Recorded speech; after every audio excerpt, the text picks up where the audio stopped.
Hello friends, नमस्कार, good evening. आप सभी का बहुत बहुत स्वागत है आपके अपने channel triple C wifi study पर। आइए स्टार्ट करते हैं आज के इस क्लास को। आज के इस क्लास में भी काफ़ी इंपॉर्टेंट प्रश्नों को डिस्कस करेंगे। ये सभी प्रश्न आपके होने वाले ट्रिपल सी एग्जाम के लिए काफ़ी इंपॉर्टेंट हैं। सो आप सभी इस क्लास को लास्ट तक अवश्य देखें। चलिए स्टार्ट करते हैं, बट इस क्लास को स्टार्ट करने से पहले आप सभी को बता दें, जो भी बच्चे ट्रिपल सी जनवरी या फरवरी बैच में एडमिशन लेना चाहते हैं triple C wifi mobile application पर, तो आप सभी गूगल प्ले स्टोर से एप्लीकेशन डाउनलोड करें, जिसका लिंक डिस्क्रिप्शन बॉक्स में भी दिया गया है। और जब अपना बैच बाय करें, वहाँ पर आपको triple C 360 coupon code apply कर लेना है, जिससे कि आपको एडिशनल डिस्काउंट मिल पाए। आज का सबसे पहला प्रश्न है, what is the full form of I triple E.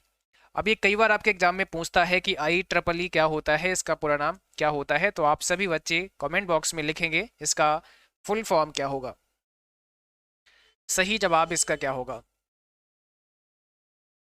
जो भी साथी क्लास से जुड़ चुके हैं सभी को गुड इवनिंग। आप सभी सेशन को एक बार शेयर कर दें, ताकि और भी बच्चे और भी साथी इस क्लास को ज्वाइन कर पाएं, इस क्लास को देख पाएं।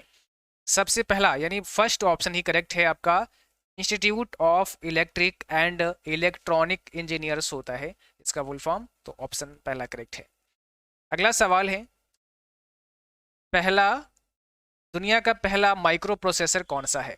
फर्स्ट माइक्रो प्रोसेसर की बात की गई है ना। वर्ल्ड का अगर पहला माइक्रो प्रोसेसर आपसे पूछा जाए तो क्या आंसर करोगे। दुनिया का पहला माइक्रो प्रोसेसर है इंटेल 4004। कई बार हमने अपनी क्लास में आपको बताया है। ऑप्शन बी हो जाएगा इंटेल 4004, जो कि इंटेल कॉरपोरेशन के द्वारा बनाया गया दुनिया का फर्स्ट माइक्रो प्रोसेसर है। ये आपका 4 बिट का था, ओनली कितने बिट का था, 4 बिट का प्रोसेसर था, 4 बिट प्रोसेसर था। अगला सवाल है, कॉमर्शियल लॉन्चिंग से पहले बीटा टेस्ट किसी कंप्यूटर या सॉफ्टवेयर का एक ट्रायल टेस्ट होता है। Beta test is a trial test of a computer और software before the commercial launch.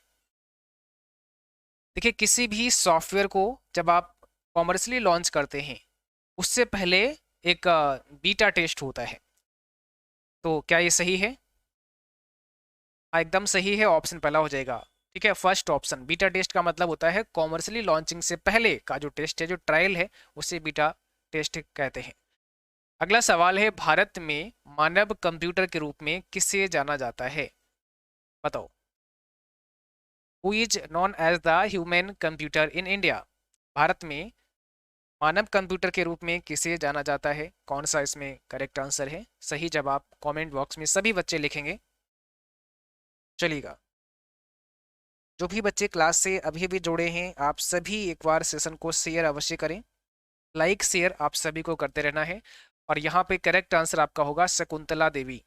Bharat में मानव कंप्यूटर के रूप में किसे जाना जाता है, शकुंतला देवी को जाना जाता है। ऑप्शन नंबर क्या होगा, भी करेक्ट हो जाएगा। और यहाँ देखो, विजय पादुरंग भाटकर का जो नाम दिया गया है, ये कौन है, इनको भी ध्यान रखना है। अगर आपसे पूछते हैं कि सुपर कंप्यूटर के, भारत के सुपर कंप्यूटर के जनक कौन है, या इंडियन सुपर कंप्यूटर के जनक कौन है, तो ये क्या है, father of Indian super computer, father of Indian super computer. ठीक है, कौन है, विजय पी वाटकर या विजय पादुरंग भाटकर, याद रखना है। अगला सवाल देखो, क्वेश्चन नंबर 5 है आपके सामने, पूछा गया है, निम्न में किस संख्या पद्धति में आंकड़े निरूपित करने के लिए केवल दो भिन्न प्रतीकों का उपयोग होता है। किस संख्या पद्धति में आंकड़े निरूपित करने के लिए केवल दो भिन्न प्रतीकों का प्रयोग होता है। क्वेश्चन नंबर 5 है आपके सामने, इसका जवाब आपको देना है। केवल दो भिन्न प्रतीकों का, यहां पर आपका हो जाएगा C option, binary number system. ठीक है, बाइनरी नंबर सिस्टम। अगला सवाल है, IPv4 पते की लेंथ यानी लंबाई कितनी होती है, बताओ। IPv4 पते की लेंथ आपसे पूछी है, या IPv4 एड्रेस कितने बिट का होता है, ऐसे भी आपसे पूछा जा सकता है, कितने बिट का होता है। तो कौन सा यहाँ पे करेक्ट आंसर होगा। IPv4 एड्रेस कितने बिट का होता है, ऑप्शन डी हो जाएगा, 32 बिट का होता है, 32 बिट का होता है IPv4 एड्रेस। यहाँ पर आपसे पूछा गया है, MSN एक वेब सर्विस है जिसे सबसे पहले किसके द्वारा प्रदान किया गया था। अब यहाँ MSN की बात की गई है आपसे ना, MSN की। तो यह एक वेब सर्विस है जिससे सबसे पहले माइक्रोसॉफ्ट, शुरुआत किसने की इसकी? माइक्रोसॉफ्ट के द्वारा शुरुआत हुई। या ऐसे पूछ सकते हैं कि MSN किसका है, तो माइक्रोसॉफ्ट का है। अगला सवाल देखो, आउटलुक एक्सप्रेस क्या है? आउटलुक एक्सप्रेस क्या है ये आपको बताना है। ब्राउजर है, कोई सर्च इंजन है, कोई एडिटर है, या फिर ईमेल क्लाइंट प्रोग्राम है या सॉफ्टवेयर है? तो आउटलुक एक्सप्रेस एक ईमेल क्लाइंट सॉफ्टवेयर है। यहाँ पर डी ऑप्शन करेक्ट हो जाएगा आपका, एक ईमेल क्लाइंट सॉफ्टवेयर है। अगला सवाल देखो, पूछा गया है पॉज का अर्थ क्या होता है? POS, पॉज का क्या अर्थ होता है, फुल फॉर्म क्या होता है? पॉज का फुल फॉर्म क्या होता है, इसमें सही जवाब आपको करना है। क्या हो जाएगा?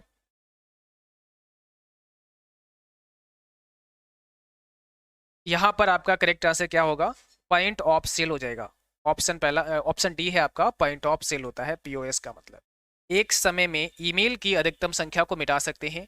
एक समय में ईमेल की अधिकतम संख्या को मिटा सकते हैं, मीन एक समय में मैक्सिमम कितनी संख्या को आप मिटा सकते हैं, ये आपसे पूछा गया है। कौन सा इसमें राइट आंसर है? कमेंट बॉक्स में आपको आंसर लिखना है। तो एक समय में आप मल्टीपल को मिटा सकते हैं, ऑप्शन पहला हो जाएगा, मल्टीपल मेल्स मिटा सकते हैं। इंटरनेट के द्वारा कम्युनिकेशन प्रोटोकॉल प्रयोग होता है। इंटरनेट के द्वारा कौन सा कम्युनिकेशन प्रोटोकॉल प्रयोग होता है? HTTP, टेलनेट, UTP या FTP? आंसर करो यहाँ पे, कौन सा करेक्ट आंसर हो जाएगा? सही जवाब आपको बताना है कमेंट बॉक्स में। इंटरनेट के द्वारा कम्युनिकेशन प्रोटोकॉल प्रयोग होता है, कौन सा? फर्स्ट ऑप्शन आपका राइट है, HTTP, जिसे हाइपर टेक्स्ट ट्रांसफर प्रोटोकॉल के नाम से भी जानते हैं। अगला सवाल है, URI का फुल फॉर्म क्या होता है? URI का फुल फॉर्म क्या होता है? URI का पूर्ण अर्थ क्या है, फुल फॉर्म क्या है? इसका मतलब होता है uniform resource identifier. Uniform resource identifier ही URI का फुल फॉर्म होता है। क्वेश्चन नंबर 13 में पूछा गया है, USSD का उपयोग करने के लिए यूजर को क्या डायल करना होता है? USSD का लाभ लेना है तो आपको क्या कोड डायल करना पड़ेगा? अगर आपसे USSD के बारे में पूछें कि इसका फुल फॉर्म क्या है, तो अनस्ट्रक्चर्ड सप्लीमेंट्री सर्विस डेटा होता है, और इसका लाभ लेने के लिए *## का यूज करते हैं। ठीक है, ऑप्शन यहाँ पर हमारा क्या हो जाएगा? बी हो जाएगा। अगला सवाल देखो, OLX किस प्रकार की साइट है? OLX किस प्रकार की साइट है? B2B है, C2C है, C2B है, या फिर B2C है? तो OLX हो गया आपका, है ना। ये जो वेबसाइट होती है, ये किस प्रकार की होती है? C2C, कस्टमर टू कस्टमर में आएगी। OLX हो गया, eWay.com हो गया, और क्विकर हो गया, ये सब आपकी C2C में आती हैं, कस्टमर टू कस्टमर में आती हैं। अगर आप फ्लिपकार्ट की बात करते हैं, अमेजोन की बात करते हैं, ठीक है, स्नैपडील की बात करते हैं, तो ये फिर आपका B2C में आती हैं, B2C। अगला सवाल है, DES का फुल फॉर्म क्या होता है? What is the full form of DES? तो यहाँ पर DES का मतलब समझाना है, क्या होगा? DES का मतलब होता है data encryption standard. Option B correct है आपका, डेटा इंक्रिप्शन स्टैंडर्ड होता है। लिब्रे ऑफिस राइटर में चार्ट इंसर्ट करने के लिए किस टूल बार का इस्तेमाल करते हैं? चार्ट अगर इंसर्ट करना है तो कौन सी टूल बार का इस्तेमाल करते हैं, बताओ। चार्ट इंसर्ट करने के लिए कौन सी टूल बार का इस्तेमाल करते हैं? सही जवाब यहाँ पे क्या है? अब देखिए, जब चार्ट आप डालते हैं तो आपको पता है, चार्ट डालने के लिए आप लिब्रे ऑफिस में जो टूल बार यूज करते हैं, या जिस टूल बार पर बहुत सारे आइकन होते हैं, उसका नाम होता है स्टैंडर्ड। आप जब स्टैंडर्ड टूल बार पर जाएंगे तो वहाँ पर चार्ट इंसर्ट करने का ऑप्शन होगा। ठीक है, अगर कभी आपसे मेनू पूछता है तो इंसर्ट मेनू में जाकर के चार्ट आप डाल सकते हैं, लेकिन टूल बार पूछता है तो फिर स्टैंडर्ड हो जाएगा। मेनू कौन सा होगा? इंसर्ट होगा। टूल बार कौन सा होगा? स्टैंडर्ड होगा। चलो मैं एक बार आपको यहाँ लाइव दिखा भी देता हूँ, ताकि और आसानी रहे आपको समझने में। यहाँ लिखना है यस राइटर और एंटर करना है, तो एक बार आप देख सकते हैं, उसके बाद फिर आगे बढ़ते हैं। हालांकि आप जो हमारे चैनल पर आप जाओगे तो वहाँ पर प्लेलिस्ट मिल जाएगा, है ना, और लिब्रे ऑफिस नाम की प्लेलिस्ट को आप एक बार पढ़ो, समझो, उसमें बहुत कुछ बताया गया है इसके बारे में। देखो, यहाँ पर आ चुके हैं लिब्रे ऑफिस राइटर में। सबसे पहले हम चलते हैं इंसर्ट मेनू के अंदर। तो इंसर्ट में ये आपको देखो चार्ट का ऑप्शन मिल जाएगा यहाँ पर, तो ये अगर मेनू पूछेंगे तो फिर इंसर्ट बताना है। अब यहाँ टूल बार पूछ रहे हैं, तो देखो सबसे यहाँ पर पहले टॉप पे देखोगे तो क्या होगा, जहाँ पे लिखा है अनटाइटल 1, ये आपकी टाइटल बार होती है। फिर मेनू बार होती है, फिर स्टैंडर्ड बार होती है। ये देखो, ये स्टैंडर्ड टूल बार, सब आइकन ही दिए हैं यहाँ पर, सभी आइकन दिए हैं। और यहाँ पर देखो ये चार्ट का आइकन रहा आपका, है ना, दिख रहा है आपको, ये रहा आपका चार्ट का आइकन, ये वाला, यहाँ पे डाल सकते हैं। तो स्टैंडर्ड टूल बार पर सारे ही आइकन होते हैं, और उसके नीचे फिर देखो ये फॉर्मेटिंग टूल बार है आपकी, जहाँ से हम फॉर्मेट कर सकते हैं, बोल्ड, इटैलिक, अंडरलाइन, कलर वगैरह सब चेंज कर सकते हैं। ठीक है, तो यहाँ पर क्या होगा, स्टैंडर्ड टूल बार हो जाएगा। अगला सवाल है, सर्वर से क्लाइंट अनुरोध के मामले में क्लाइंट और सर्वर के बीच मध्यस्थ के रूप में कौन कार्य करता है? आंसर दो 17 का फटाफट से कमेंट बॉक्स में, क्या होगा सही जवाब? सर्वर और क्लाइंट अनुरोध के मामले में क्लाइंट और सर्वर के बीच में मध्यस्थ के रूप में कौन काम करता है? सही जवाब है प्रॉक्सी सर्वर काम करता है। ऑप्शन नंबर डी करेक्ट होगा आपका। भारत में क्रेडिट कार्ड शुरू करने वाला पहला बैंक कौन सा था? फर्स्ट बैंक पूछा है आपसे। Which was the first bank to introduce credit card in India? तो सही जवाब है Central Bank of India, option D. अगला सवाल देखो, ट्विटर के फाउंडर कौन है? ट्विटर से भी कई सारे सवाल बनते हैं, ट्विटर के फाउंडर आपसे पूछे गए हैं कौन है? पहली बात तो याद रखना है, ट्विटर को माइक्रो ब्लॉगिंग कहा जाता है। क्या कहते हैं? माइक्रो ब्लॉगिंग कहा जाता है। ठीक है, और इसके अगर फाउंडर की बात करते हैं तो ऑप्शन पहला हो जाएगा, जैक डॉर्सी इसके फाउंडर हैं। ट्विटर का जो लोगो होता है उसमें एक बर्ड है, एक पक्षी है जिसका नाम है लैरी बर्ड, तो ये भी ध्यान रखना है। अगला सवाल है, एवीआरएस का फुल फॉर्म क्या होता है? एवीआरएस का फुल फॉर्म क्या है, ये आपको बताना है। एवीआरएस का मतलब होता है आधार बेस्ड रेमिटेंस सर्विस, ऑप्शन पहला हो जाएगा, आधार बेस्ड रेमिटेंस सर्विस होता है। सेल पॉइंटर को अगली सीट पर ले जाना है तो कौन सी शॉर्टकट की प्रेस करोगे? सेल पॉइंटर, ये बात हो रही है लिब्रोऑफिस कैल्क से, और अगर आप लिब्रोऑफिस कैल्क में सेल पॉइंटर को अगली सीट पर ले जाना चाह रहे हैं तो फिर क्या करना पड़ेगा? अगली सीट का मतलब देखो, एक बार फिर से हम आपको दिखाते हैं, लिब्रोऑफिस कैल्क ओपन करके, यहाँ से कैल्क ओपन कर लेते हैं। और यहाँ पर देखोगे आप तो अभी सीट 1 यहाँ दिख रहा होगा आपको, क्योंकि बाई डिफ़ॉल्ट एक ही सीट मिलती है, तो सीट 2 ऐड कर लेते हैं। और पहचान क्या करते हैं, यहाँ पर थोड़ा सा सीट 2 में कुछ लिख देते हैं, जैसे मैंने यहाँ CCC लिख दिया। साइज इसका थोड़ा बड़ा कर देते हैं ताकि आपको दिख जाए। ये आपका यहाँ से हम यहाँ लिख देते हैं, ये सीट नंबर हमारा कौन सा है? 2 है, जिसमें हमने कलर रेड कर दिया है। सीट 1 में भी यही लिख देते हैं, यहाँ पे हम सीट 1 में लिख देते हैं, कलर इसका कुछ और कर देते हैं। तो इससे क्या होगा ना, आप पहचान लोगे कि सीट 1 में है कि 2 में है। अभी हम 1 में हैं, अब हमने सीट 2 पे क्लिक किया तो सीट 2 में आ गए हैं। ठीक है, ये देखो अब सीट 1 में फिर से हम आ गए हैं।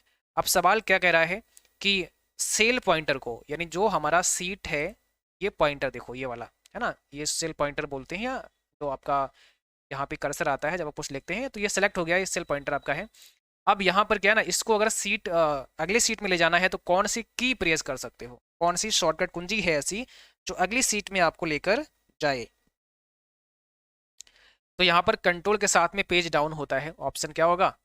ऑप्शन नंबर सी होगा, कंट्रोल के साथ में पेज डाउन। अब देखो अभी सीट 1 पे हैं, कंट्रोल दबा लेते हैं और पेज डाउन करते हैं, रेड वाला आ गया। सीट 2 पेज अप करते हैं, सीट 1 में आ गए, ग्रीन आ गया। सीट 2 में था रेड, तो हमने कंट्रोल के साथ पेज डाउन दबाया तो देखो रेड आ गया। और नीचे भी देखो आप, यहाँ पर भी देखो चेंज हो रहा होगा, ध्यान देना।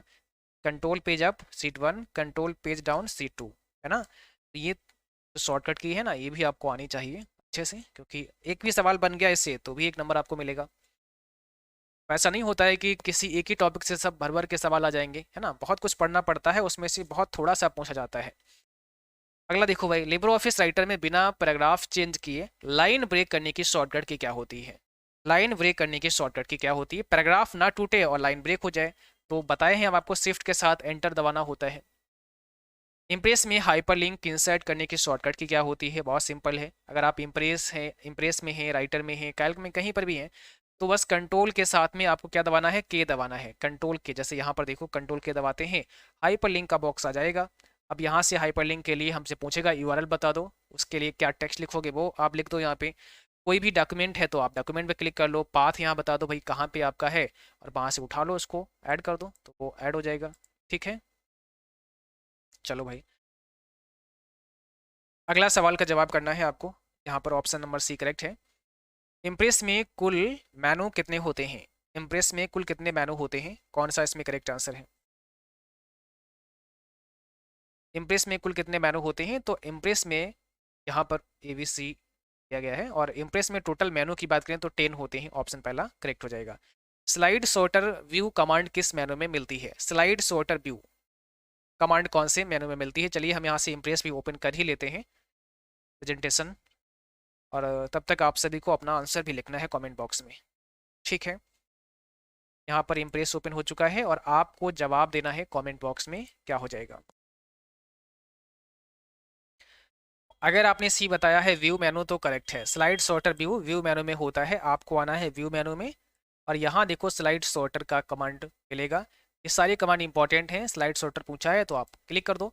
अब यहाँ पर स्लाइड जो है ना अलग अलग दिखेंगी। अभी यहाँ बाय डिफॉल्ट 4 स्लाइड दिखती हैं एक रो में, बट आप मैक्सिमम यहाँ से कर सकते हो। अब बढ़ाना चाहो यहाँ से ऐसे बढ़ा सकते हो, तो ये 15 स्लाइड्स है ना मैक्सिमम, आप एक रो में एक कतार में कर सकते हो। ट्विटर का ओरिजिनल नेम क्या था, what is the original name of Twitter.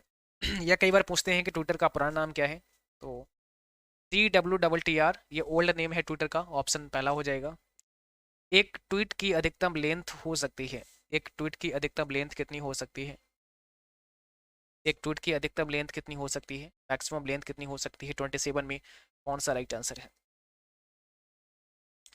Answer होगा ऑप्शन पहला 280। अगला सवाल है MSN क्या है, ऑपरेटिंग सिस्टम है, सर्च इंजन है, वेब ब्राउजर है, या मैसेंजर है। MSN यहाँ पर आपसे पूछा गया है, और MSN क्या है बताइएगा। सर्च इंजन है कि वेब ब्राउजर है, ऑपरेटिंग सिस्टम है, क्या है। ऑप्शन बी हो जाएगा, एक सर्च इंजन है, MSN भी एक सर्च इंजन है।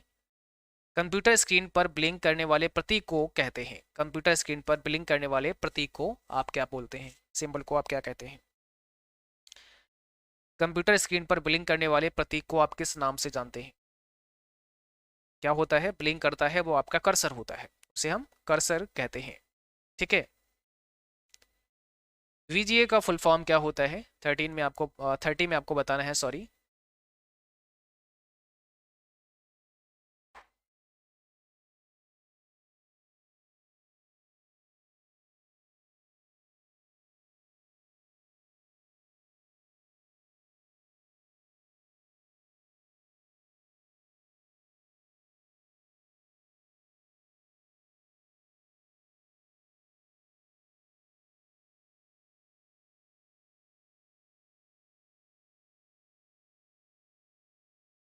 यहाँ पर आपसे पूछा गया है कंप्यूटर स्क्रीन पर ब्लिंक करने वाले प्रतीक को आप क्या कहते हैं, किस नाम से जानते हैं।